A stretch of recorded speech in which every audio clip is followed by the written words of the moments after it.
One, do you believe in the power of food? Because a number of these things are in the edible food world, potentially, as herbs, as bark, as plant, as leaves, as flowers, as stems. They are in animals like creatine and, protein, etc., these essential fatty acids. So to say that these things are, expensive pee in that sense is ridiculous. Yeah. Okay.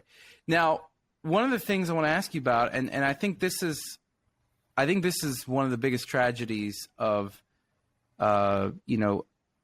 you see like those one studies that show vitamin E or, or some vitamin in higher doses increases your risk for something. And then all of a sudden these doctors, some of them, they say, no supplements work now. It's all garbage.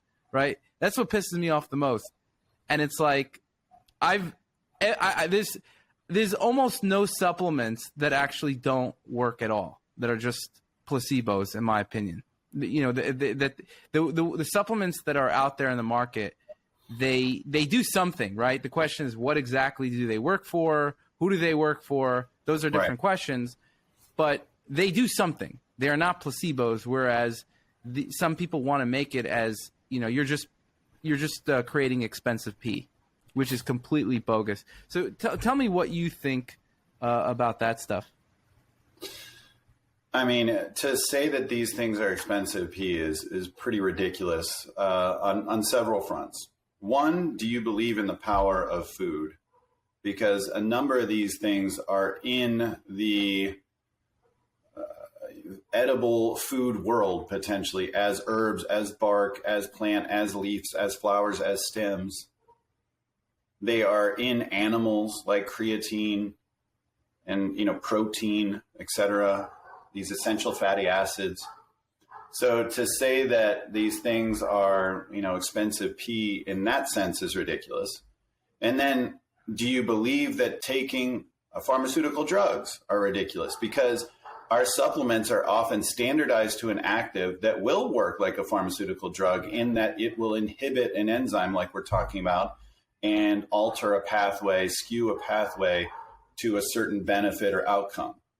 So do you believe in that? And, so these things are very straightforward to me in that they do work. They have efficacy. To say that they are expensive pee is ridiculous. And then, how long, if we look at like TCM, traditional Chinese medicine, we're looking at thousands of years of these ingredients being used for medicinal purposes. If we look at 𝐦𝐢𝐴𝐕𝐷𝑆 with Indian medicine, or all these different things, look at adaptogens, which are typically the most storied of all cultures. If we go to Russia, it's rhodiola. If we go to India, it's ashwagandha. If we go to China, it's ginseng. If we go to South America, it's maca. We look at all these things, Siberian ginseng, potentially in the US or North America. Like, these ingredients are very powerful and have been used for hundreds to thousands of years with great intent and great effect. And the reason that they're still in use is because they do work. And so it's ridiculous to say these things don't work. And that absolutely blows my mind. And to say that it's expensive pee is ridiculous. Now, are there companies that are selling, let's say, ginseng that aren't selling the root standardized for ginsenosides? Absolutely.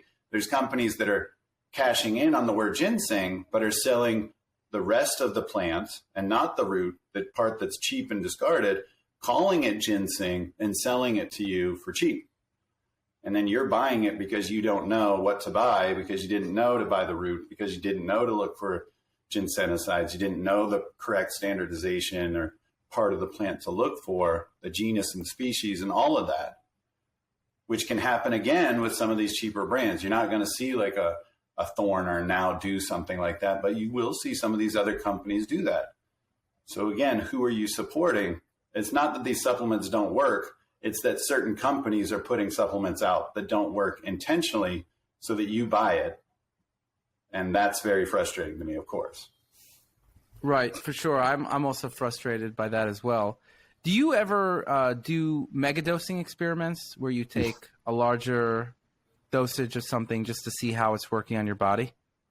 Yeah, I do. And that's a great point right there. I mean, one, like we mentioned, the orthomolecular idea of that some of these nutrients, when larger dose, can have unique effects towards optimization. Think of like vitamin C, for example. I've gone IV and used 25 to 50 grams. Wow. I'm not talking 60 milligrams for scurvy. Wow. So, these things can have tremendous effect, of course, in doing things that aren't, again, preventing deficiency, but have some biological effect at larger doses.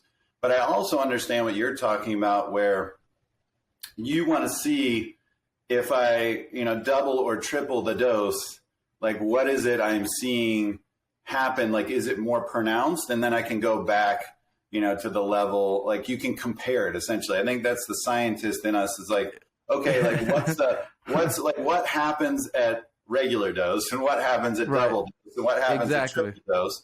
And is there a dose effect curve essentially where you're seeing, different effects or larger magnified effects at larger doses? And, that's something that I've done in many studies on these supplements for sure, is to see that dose effect curve. But and you do that on yourself? Like you do. Yeah, of course. Yeah, all the time. All the very time. similar. Always experimenting.